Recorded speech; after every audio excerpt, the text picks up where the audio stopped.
Are the Clinton emails, are they real? I'm going to answer that question right now if they're real. And look, it's in this PolitiFact article right here, right? And you can look this up yourself. Go to PolitiFact. They have are the Clinton WikiLeaks emails doctored or are they authentic? And this is an article to pay attention to. Now, because the Clinton campaign is putting forward that, they might be altered, they might, be some fraud in there, but there's no fraud because all of the emails carry a digital signature. And so it is real. So if you go here and, go down the page, right, this explains to you exactly, what I'm talking about, right? So if anything changed in this email, it would not authenticate through Gmail. Like they changed something here, they changed the date, and look, all of a sudden it flags as invalid. So the emails are real, right? And what's this stuff about Russian intelligence, coming in here and busting up John Podesta's Gmail account, right? When I was a low-level employee at Travelers Insurance, as a low-level employee at Travelers Insurance, right? In order for me, a low-level employee, to access the email system, I had to have this token where the code would change, and it was such a high secure operation, right? I wasn't even handling classified data. I wasn't handling sensitive information, none of that. And I had to have all this shit to log into their email system to send a simple email. So, this guy, John Podesta, he doesn't understand technology. He's running this highly sensitive campaign, highly sensitive information. Maybe some classified information is on there, but definitely everything he's working with is very, very sensitive.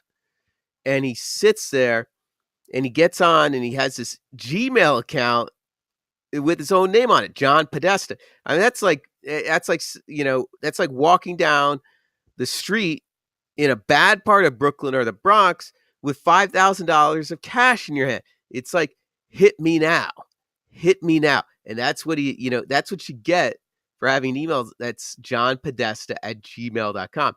And the guy's like over 60 years old, because I could picture him, he's on the bus or whatever, banging away on his computer, and he types it in, and his password's runner4567 across all of his accounts. So he could be logging on to his Twitter account, he's banging away, and someone's looking over his shoulder. And someone is.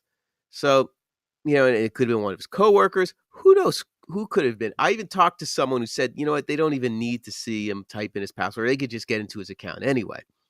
So it could be anyone. And it may not be the Russians. But let's say it came from the Russians, right? Do we have a patriotic duty not to look?